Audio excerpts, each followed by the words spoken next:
बिस्मिल्लाहिर्रहमानिर्रहीम। तो बेटा यहाँ से अब हम बात शुरू करते हैं किस चीज़ की, थर्ड शेड्यूल। अच्छा, बस सिंपल सी बात है, जरा देखिएगा। देखिए, अब तक जो हम सेल्स टैक्स समझ के आए हैं, सुनिएगा बात तो, सुनिएगा प्लीज। अब तक जो हम सेल्स टैक्स समझ के आए हैं उसमें हम क्या देख रहे हैं? उसमें हम ये देख रहे हैं कि जो भी शख्स जितने की चीज बेच रहा है उतने पे सेल टैक्स चार्ज कर रहा है। मिसाल के तौर पर मैंने एक चीज खरीदी 100 रुपए, तो उसमें मैंने 17 रुपए सेल टैक्स पे कर। मैंने वो चीज आपको बेची आगे 200 रुपए, तो मैं 200 रुपए पे सेल टैक्स चार्ज करूंगा, 34 रुपए 17 रुपए उससे एडजस्ट करूंगा। लेकिन अगर मेरा आइटम थर्ड शेड्यूल आइटम, और फर्ज करें आप नेस्ले जूस बनाने वाले, कौन है? नेस्ले जूस बनाने वाले।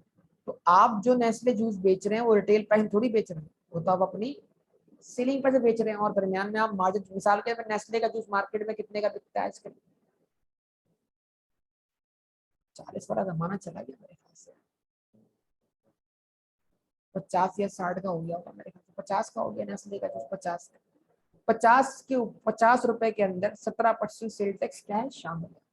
जरा 50 में सेल टैक्स निकाल के बताओ कितना है।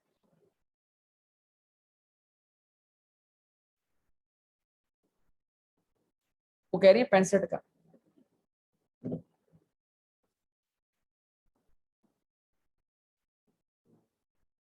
50 रुपए के अंदर सेल टैक्स कितना है, सब निकाल के बताइए भाई, शाबाश। तो 50 रुपए ख्याल रखिएगा inclusive sale tax.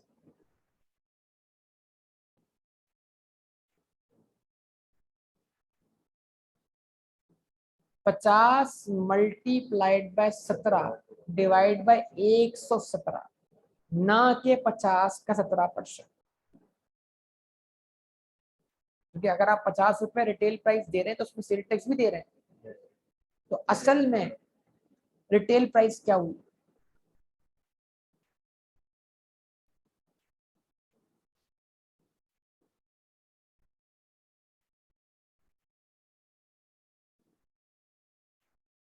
Retail price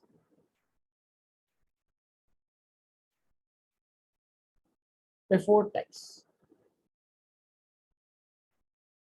50 multiply by 17 divide by 117। ठीक है, कितना? Sorry, multiply by 100।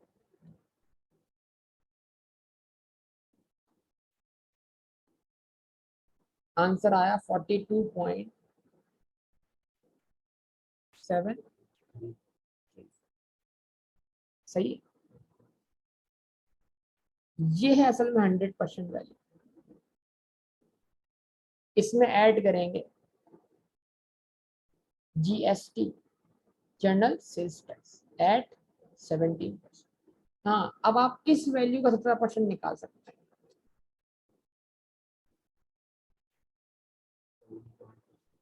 7.625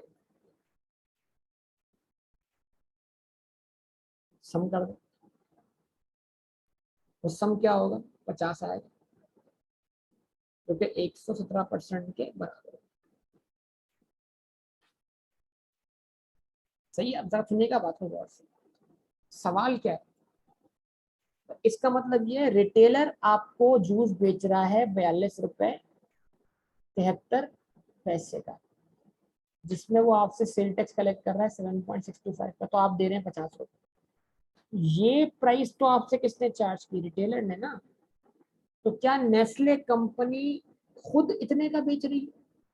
तो नेस्ले कंपनी जूस इससे कम पे बेच रही होगी, ताकि कुछ प्रॉफिट कौन कमाए? डिस्ट्रीब्यूटर। फिर कुछ प्रॉफिट कौन कमाए? होलसेलर। फिर कुछ प्रॉफिट कौन कमाए? रिटेलर।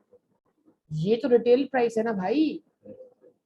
रिटेल प्राइस तो कौन चार्ज करेगा? रिटेलर। तो हम क्या माने?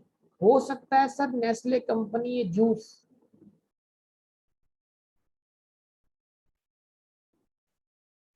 गुड्स या juice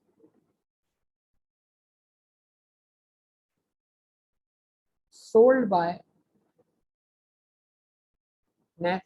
juice sold by manufacture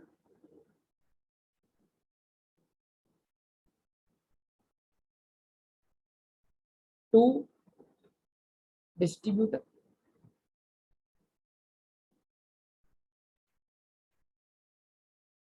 eight ₹30, यानी नेस्ले कंपनी या मैन्युफैक्चरर ये जूस कितने का बेच रहा है डिस्ट्रीब्यूटर को? 30 रुपए। तो इसके बाद 30 रुपए क्या हुई? मैन्युफैक्चरर की सेलिंग प्राइस। तो आमतौर पर हम सेल्स टैक्स मैन्युफैक्चर जो होगा वो इस प्राइस पे चार्ज करेंगे, लेकिन अगर आपका आइटम क्या है, थर्ड शेड्यूल आइटम, तो फिर मैन्युफैक्चरर को अपनी सेलिंग प्राइस पे सेल टैक्स चार्ज नहीं करना, बल्कि उसको रिटेल प्राइस पे सेल टैक्स चार्ज करना है। यानी रिटेल प्राइस को उसने वैल्यू ऑफ सप्लाई माना। इसका मतलब जो प्रोडक्ट कहाँ फॉल कर गया, थर्ड शेड्यूल में, उसकी जो रिटेल प्राइस होगी वो ही वैल्यू ऑफ सप्लाई मानी जाएगी। यानी फिर उसमें जो एक्चुअल सेलिंग प्राइस है वो कंसीडर नहीं की जाएगी। अब इसका आप लॉजिक समझ जाए, तो पहले देखते हैं, इस बात को समझते हैं कि थर्ड शेड्यूल में कौन कौन से आइटम आ रहे हैं। तो कहता है sales tax is charge at 17% और एट रिड्यूस रेट्स। अगर किसी प्रोडक्ट के लिए रिड्यूस रेट है कहाँ पर, 8 शेड्यूल में। यानी अगर एक आइटम थर्ड शेड्यूल में भी है तो थर्ड शेड्यूल में होने की वजह से आप वैल्यू ऑफ सप्लाई कौन सी लेंगे, रिटेल प्राइस। और 8 शेड्यूल में होने की वजह से आप क्या करेंगे, जो उसका लो रेट है, फॉर एग्जाम्पल 10% आप वो ले लेंगे। तो 8 शेड्यूल होने का मतलब क्या है, प्लीज यार रिस्पॉन्स चाहिए। थर्ड शेड्यूल होने का मतलब क्या है, value of supply retail price होनी चाहिए। 8 शेड्यूल होने का मतलब क्या है, सेल टैक्स 17% नहीं होगा, आप 8 शेड्यूल वाला हो। अगर एक प्रोडक्ट सिर्फ थर्ड शेड्यूल में है, 8 शेड्यूल में नहीं है, तो रिटेल प्राइस के ऊपर 17% लगाना पड़ेगा, यस और नो। और अगर एक प्रोडक्ट 8 शेड्यूल में है लेकिन थर्ड शेड्यूल में नहीं है, तो उसकी जो नॉर्मल वैल्यू सप्लाई है उसके ऊपर 8 शेड्यूल वाला रेट अप्लाई करना होगा। लेकिन अगर एक प्रोडक्ट थर्ड शेड्यूल के अंदर भी है और 8 शेड्यूल में भी है, तो फिर value of supply retail price होगी और रेट 8 शेड्यूल वाला इस्तेमाल करना पड़ेगा। समझे बात है?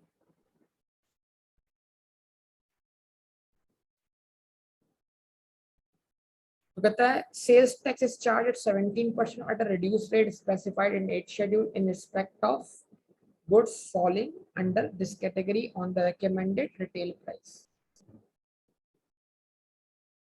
एमआरपी लिखा होता है ना, manufacture retail price, which shall be legibly printed, ठीक है, on the label etc along with the amount of sales tax. After charging or paying such sales tax, the same amount of sales tax will be charged on subsequent supply. तो फिर supply chain में हर बंदा retail price के ऊपर ही sale tax charge करता रहेगा, तो जो उसका आउटपुट टैक्स होगा वही उसका इनपुट टैक्स होगा। इस तरह सप्लाई चेन का आउटपुट इनपुट टैक्स एडजस्ट होता चला जाएगा। Goods covered under this category are, अब वो कौन से आइटम है जो थर्ड शेड्यूल में है, सिगरेट। सिगरेट कौन बनाता है, मैन्युफैक्चरर, वो कॉटन इंडस्ट्री नहीं है। जूस कौन बनाता है, कॉटन इंडस्ट्री बनाती है। आइसक्रीम कौन बनाता है, कॉटन इंडस्ट्री बनाती है। तो अगर ये बना रहा है तो वैसे एग्जाम्प्ट है। और अगर वॉल्स बना रहा है, सब्जेक्ट टू सेल्स टैक्स है, और वॉल्स जब सेल टैक्स चार्ज करेगा तो रिटेल प्राइस में करेगा, ना कि अपनी सेलिंग प्राइस में। Aerated waters, beverages, Pepsi, Coca Cola, सारी चीजें। मिनरल और bottled water, detergent, shampoo, soap, toothpaste, shaving cream, cosmetic, shoe polish, cream, tea powder, powder drinks, milky drinks, toilet paper, tissue paper, ठीक है जी। Spices sold in retail packing, Shan with brand name and trademark. Cement sold in retail packing. Fertilizers, household electric goods including ACs, refrigerator, deep freezer, TV recorders and players, bulbs, tube lights, electric fans, irons, washing machine and telephone sets. Household gas appliances including cooking range, ovens, geysers and gas heaters. Foam products including spring mattresses. Paints, lubricating oils, brake fluids sold in retail packing. Auto parts in retail packing, storage batteries, tyres, tube excluding those sold to automotive manufacture for assemblers. क्या मतलब, अगर आप ये सारा सामान किसी गाड़ी बनाने वाली कंपनी को सप्लाई कर रहे हो तो फिर ये थर्ड शेड्यूल आइटम नहीं है। समझो वाला पॉइंट है। और अगर ये सारा सामान अगर आप पार्ट के तौर पे मार्केट में सप्लाई कर रहे हो, जो किसी चीज में मतलब जो आप आम टायर ट्यूब आम आदमी खरीद कर अपनी गाड़ी में लगा ले, तो फिर ये थर्ड शेड्यूल आइटम। तो अगर आप एक टायर बनाने वाली कंपनी और आप टायर मार्केट में रखवा रहे हो तो आप सेल्स टैक्स रिटेल प्राइस पे चार्ज करोगे। लेकिन अगर आप वही टायर सुजुकी कंपनी को सप्लाई कर रहे हो तो आप जो आपकी नॉर्मल सेलिंग प्राइस है उसमें सेल टैक्स चार्ज करोगे। Motorcycles, auto rickshaws, biscuits in retail packing with brand name, tiles, sugar other than as raw material to pharmaceutical, beverage and confection industry। अगर आप चीनी सप्लाई करते हो तो आप रिटेल प्राइस में सेल टैक्स चार्ज करोगे अगर आप शुगर मिल हो। लेकिन अगर आपकी शुगर मिल से चीनी जा रही है फार्मास्यूटिकल इंडस्ट्री को, कोका कोला बनाने वालों को, पेप्सी बनाने वाले को, नेस्ले बनाने वाले को, या टॉफी चॉकलेट बनाने वालों को, तो फिर आप ये चीनी सप्लाई कर रहे हो किसको, मैन्युफैक्चर को बताओ रॉ मटेरियल। तो उनके लिए आप जो सेल टैक्स चार्ज करोगे वो, बोलो भाई, वो आपकी जो नॉर्मल सेलिंग प्राइस है उसी के साथ चार्ज करोगे, ना कि retail price. Further tax is not applicable on third schedule item. अब बड़ा कॉन्सेप्ट बड़ा आसान से, ये आइटम आ गए। पहला पॉइंट, इन आइटम पे सेल टैक्स चार्ज करना है रिटेल प्राइस। किस रेट से चार्ज करना है, नॉर्मल रेट से। अगर वो आइटम 8 शेड्यूल में है तो फिर 8 शेड्यूल वाले रेट से। अच्छा, क्या कॉन्सेप्ट था, इनमें मेजोरिटी आइटम वो हैं जो आम कंज्यूमर खरीदता है रिटेल मार्केट से, और रिटेलर मेजोरिटी हमारे यहाँ क्या है, अनरजिस्टर्ड। तो एफबीआर ने क्या कर दिया, एफबीआर ने बोला कि भाई सप्लाई चेन बीच में कहीं भी ब्रेक हो सकती है, बीच में कोई भी अनरजिस्टर्ड पर्सन आ सकता है, तो लिहाजा पहली स्टेज पर मैन्युफैक्चरर से पूरी सप्लाई चेन की जितनी भी वैल्यू एडिशन होनी है उससे ही पूरा टैक्स कलेक्ट कर लो, ताकि बीच में कोई अनरजिस्टर्ड पर्सन आए ना आए, हमें कोई टेंशन ना।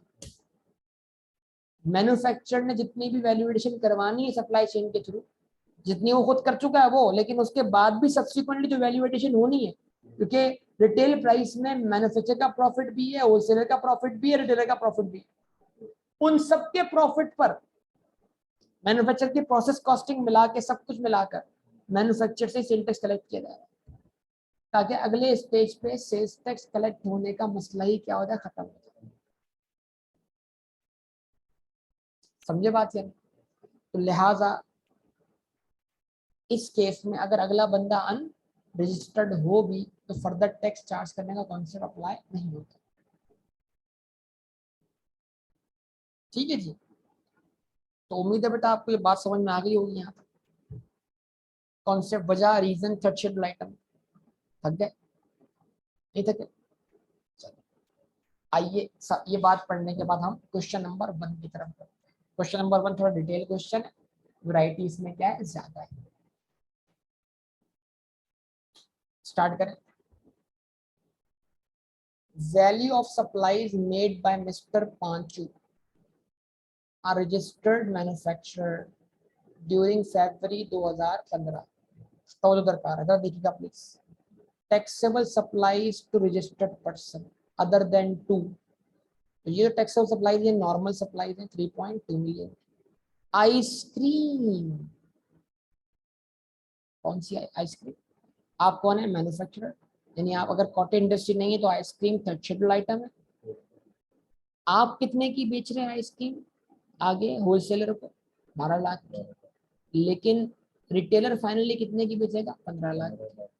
तो अब बताइए, आप आइसक्रीम बेचते वक्त 12 लाख पे सेल टैक्स चार्ज करेंगे या 15 लाख? 15 लाख, क्योंकि आइसक्रीम थर्ड शेड्यूल आइटम।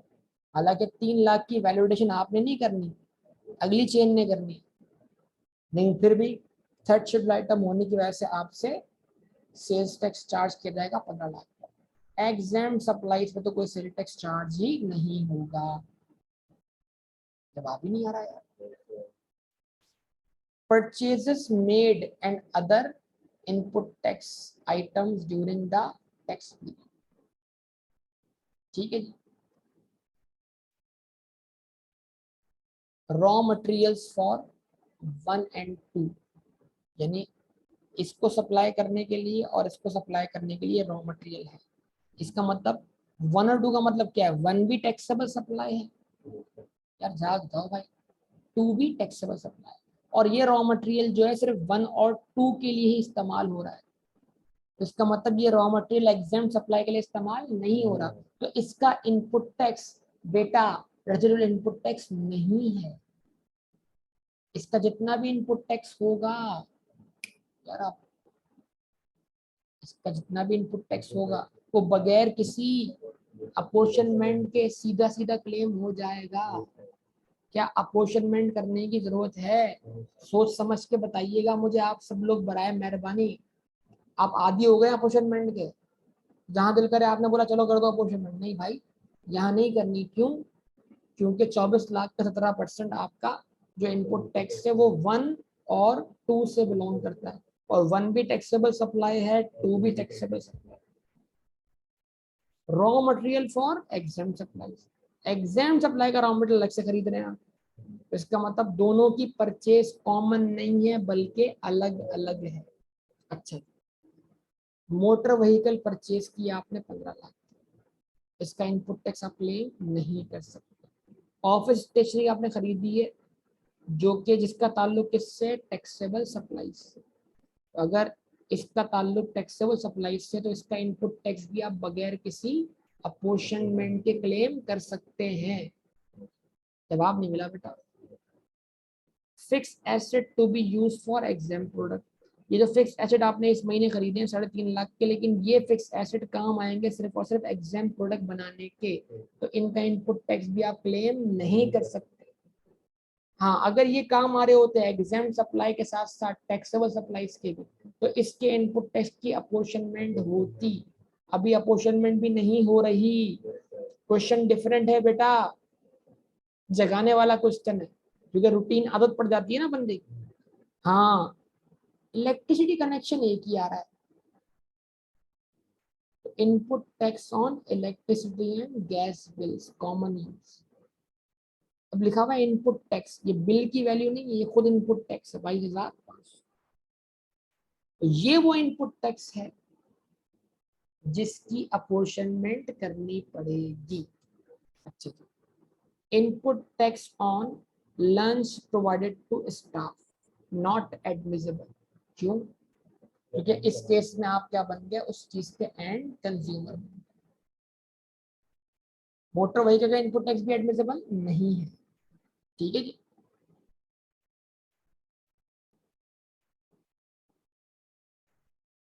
फिर वो मजीद बातें करता है, debit and credit notes issued during the tax period are debit note issued for purchase return of taxable supplies. कितना बेटा? 1.5 लाख। जवाब नहीं दिया आपने। Credit note issued for sales return of taxable supplies कितना बेटा? Calculate sales tax liability for the tax period. थोड़ा सा मुख्तलिफ क्वेश्चन, बाकी आपकी मर्जी होगी।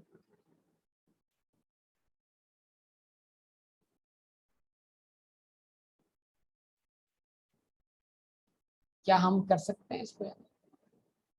हम करें, मैं करूं, या आप करें? स्टार्ट करें, या आप ट्राई करना चाहेंगे? सवाल, एक सवाल है बस। बोले बोले। सर आप ही करते हैं, सब छोड़े sir.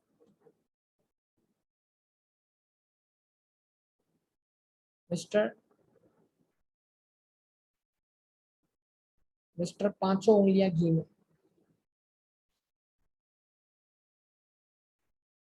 Sales tax,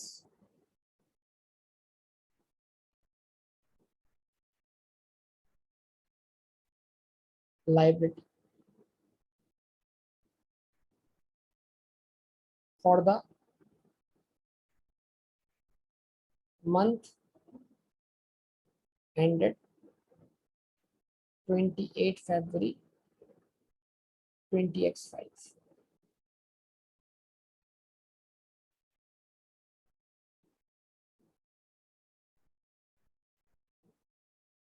Value of supply, rate और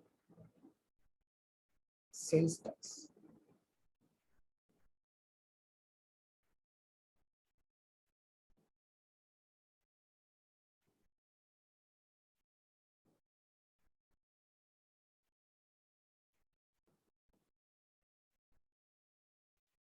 ठीक है जी।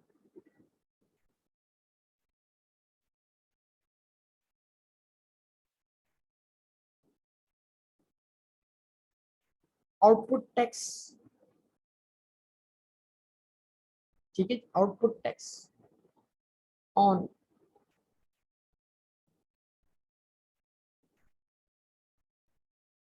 टैक्सेबल सप्लाईज,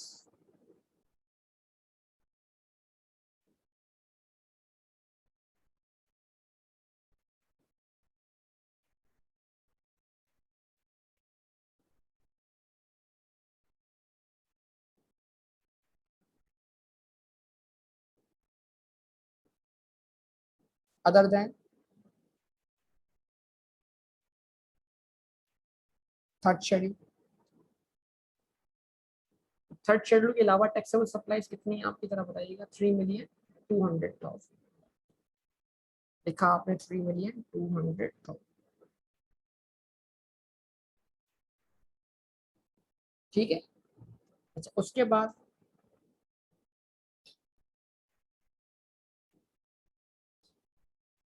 बाद थर्ड शेड्यूल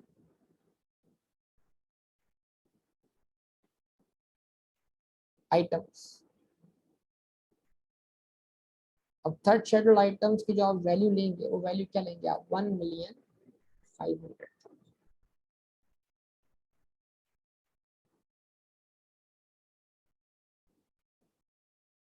ठीक है जी।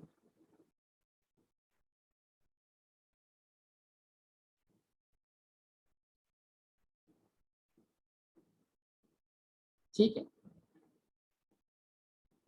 ये टोटल अमाउंट आपके पास आ गया।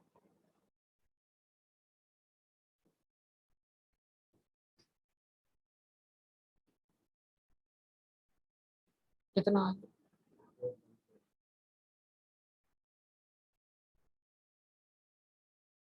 4,700,000। अच्छा, इस पे लगाया आपने 17% सेल टैक्स। 3.2 मिलियन का 17%,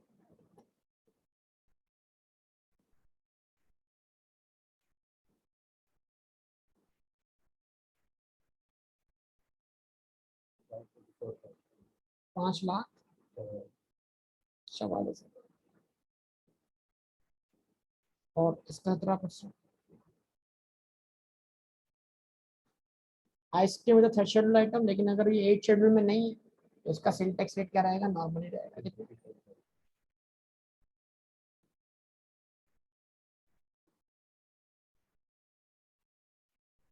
सम बताइए कितना होगा?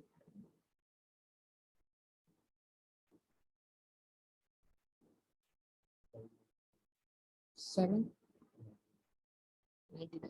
अब एक यहाँ पर क्या करना पड़ेगा, थोड़ा सा आपको इसमें से आपको जो क्रेडिट नोट है वो एडजस्ट करवा देना पड़ेगा, ताकि आपकी जो टैक्सेबल सप्लाई है वो क्या हो जाए, यहाँ नेट हो जाए, ताकि अपोर्शनमेंट जो होगा उसको नेट करने के बाद। ठीक है, credit note issued.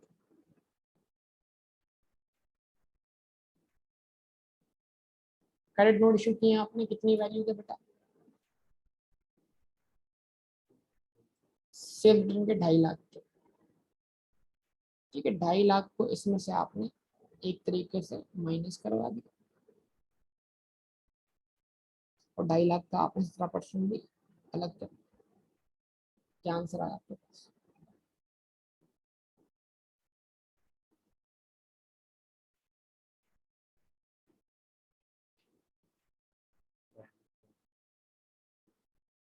Values are,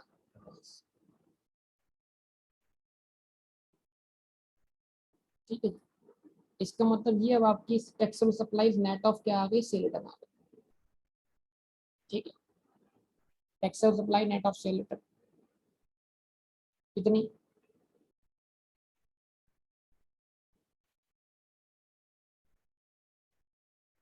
4,450,000, ठीक है जी। और 799,000 में से बैलेंस 500 माइनस कर दे, कितना आ गया,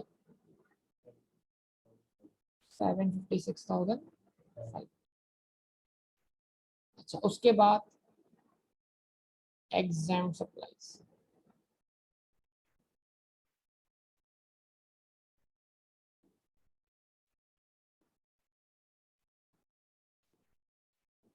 एग्जाम सप्लाईज कितनी की है आपने, 4 मिलियन।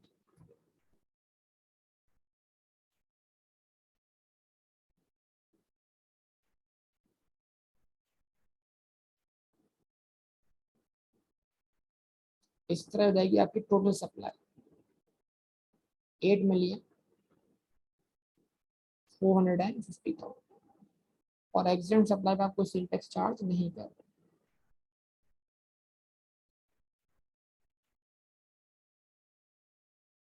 तो आपका आउटपुट टैक्स कितना आ जाएगा, 7,56,500। अब बारी आ रही है किस चीज की, इनपुट टैक्स की।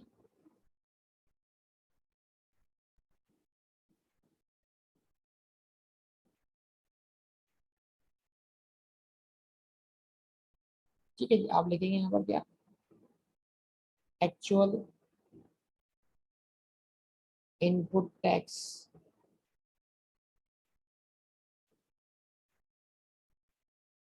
Actual input tax. नंबर 2 आपके लिखेंगे 90% ऑफ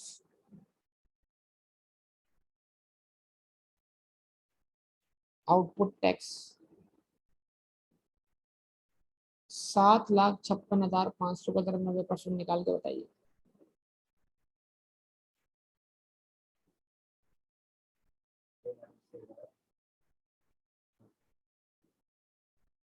छह लाख 80,850, ठीक है जी। विच एवरेज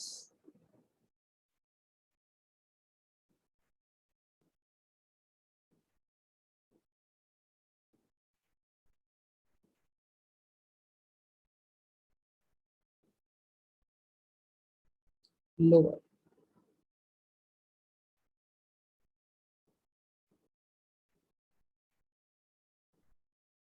इसमें कोई अनरजिस्टर्ड पर्सन नहीं है, और थर्ड शेड्यूल आइटम में अगर अनरजिस्टर्ड पर्सन आ भी जाए तो उसमें कोई फर्दर टैक्स चार्ज नहीं होगा, तो लिहाजा यहीं पर आपका सेल्स टैक्स पेएबल आ जाएगा, ठीक है जी।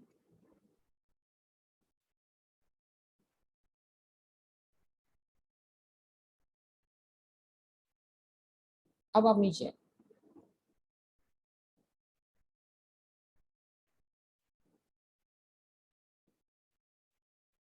इनपुट टैक्स वर्कआउट करें, raw material,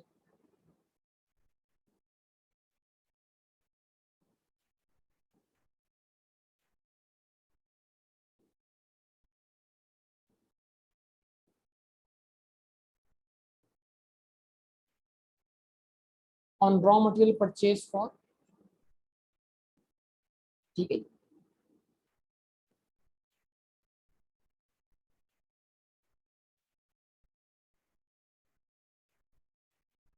taxable supplies, exam supplies.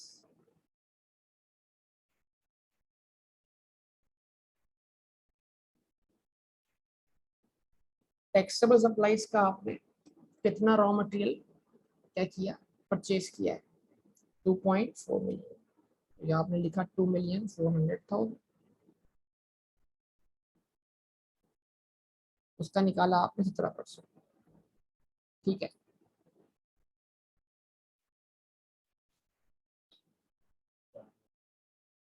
4,08,000।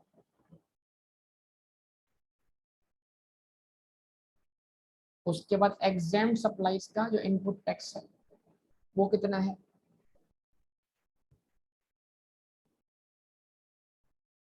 जो रॉ मटेरियल की वैल्यू है कितनी है? 2.8 बिलियन।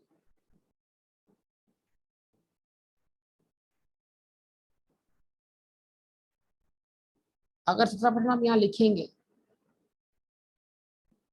तो उसका मतलब ये बाद में आपको उसको अलग करना पड़ेगा, क्योंकि ये आपको अलाउ नहीं होगा। ठीक है जी, या तो आप उसको यहाँ पे क्या कर दें, ब्लैंक कर दें, ताकि इसको आप काउंटिंग ना करें। क्यों? क्योंकि ये इनपुट टैक्स अलाउ नहीं है। ठीक है ना, हम लिखते जा रहे हैं, जिसको काउंट करना होगा करेंगे, जिसको काउंट करना होगा नहीं करेंगे। ठीक है। अच्छा, उसके बाद अब आते हैं किस पर, ऑन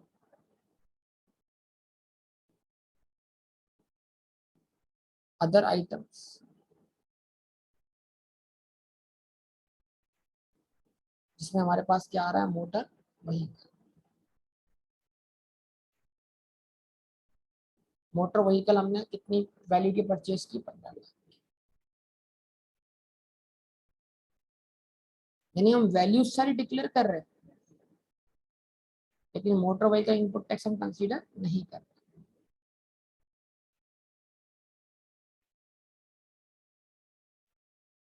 अच्छा जी, हाँ ये पॉइंट मैं पढ़ना भूल गया।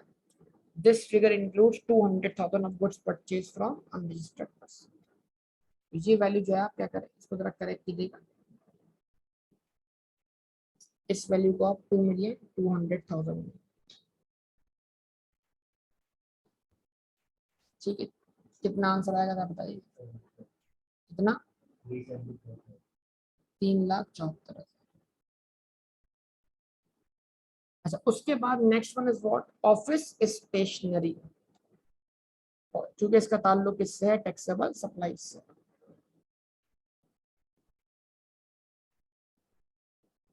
ऑफिस स्टेशनरी आपने कितनी मालियत की परचेज की है? 50,000।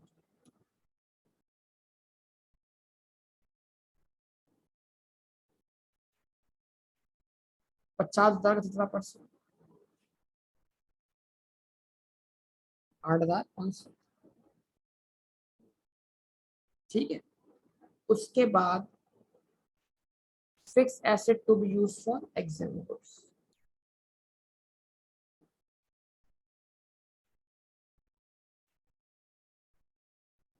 फिक्स एसेट्स कितने भाई? 3.5 लाख।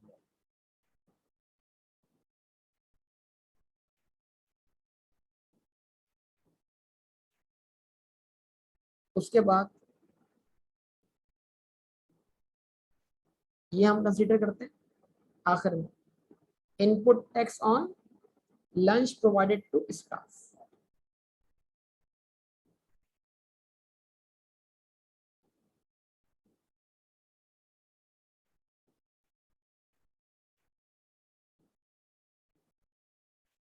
उसका अमाउंट हमें नहीं पता, लेकिन जो भी वैल्यू होगी उसका 17% 900 होगा, और वो 900 भी हमने अकाउंट नहीं करना। ठीक है, अब यहाँ तक का करवा दें, सम करवा दें। ये सम कितना बना इनपुट टैक्स?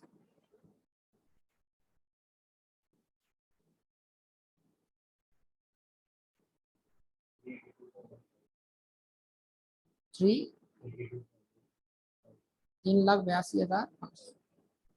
इसमें से लेस करवा दें डेबिट नोट।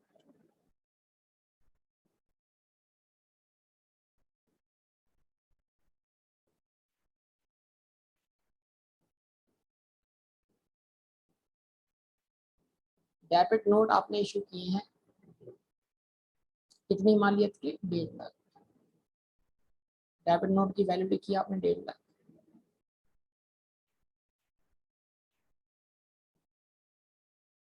1.5 लाख 17% बताइए।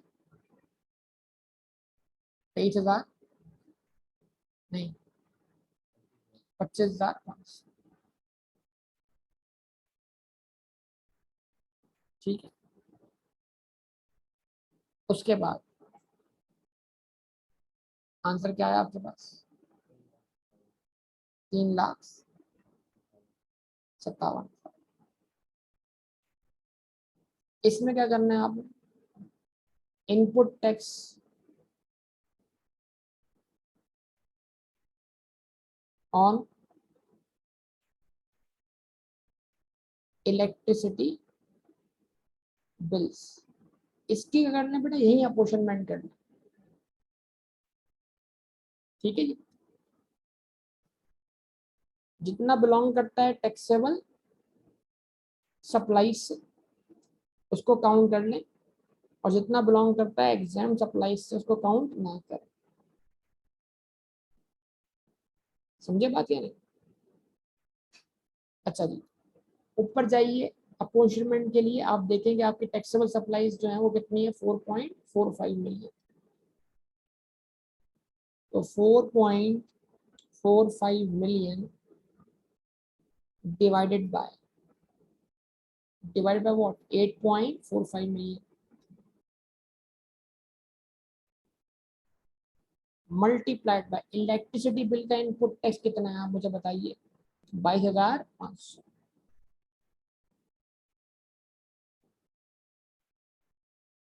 कितना है?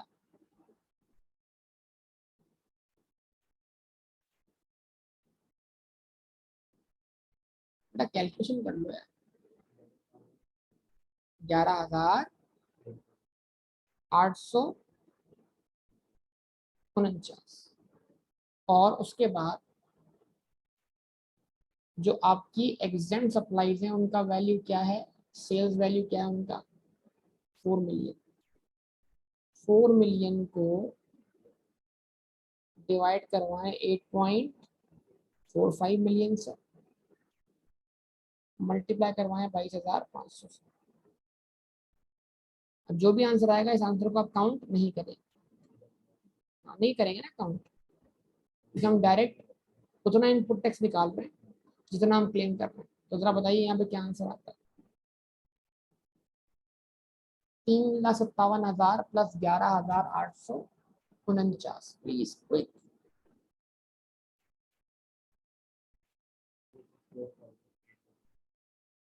368,849।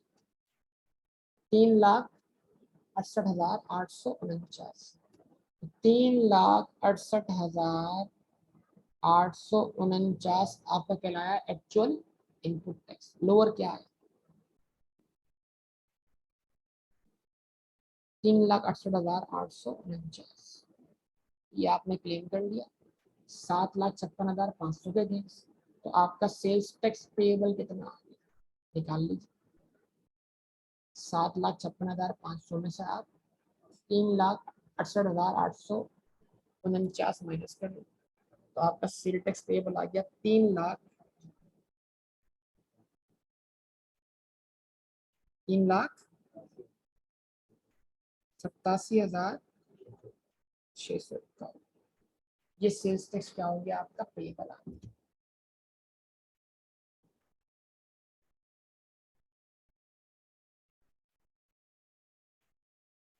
अब इसमें कोई डिफिकल्टी हो? अब क्या हुआ, मसला क्या था? इन अगर क्या होता, अगर ये सारे सेल्स टैक्स अपोर्शनमेंट वाले होते हैं ना, तो मैं इनका सम करता फिर अपोर्शनमेंट बाद में करता। सीधे सीधे सेल टैक्स में रख लिया यहाँ पर, वो दिखाए नहीं यहाँ पर, जो है लेकिन डेड हो गए। और मसला सिर्फ किसका था? इलेक्ट्रिसिटी बिल का। तो डायरेक्ट नीचे इनपुट टैक्स लगाया उसका, उसकी अपॉइंटमेंट वाला रख दिया, जो दूसरा वाला था उसको नहीं रखा।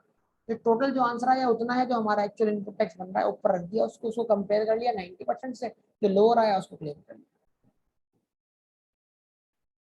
समझे बात है? जो आपके सामने है बेटा। ठीक, अल्हम्दुलिल्लाह काफी हद तक तो क्वेश्चन आपसे हो गए। वैरायटी आपके सामने, एक एक क्वेश्चन में नई नई आती चली जा रही है। तो आप इसको खुद से भी प्रैक्टिस करें, देखें। फॉर्मेट इंपॉर्टेंट है, अच्छा फॉर्मेट बनाएंगे तो सामने वाले को आपकी बात भी समझ में आएगी।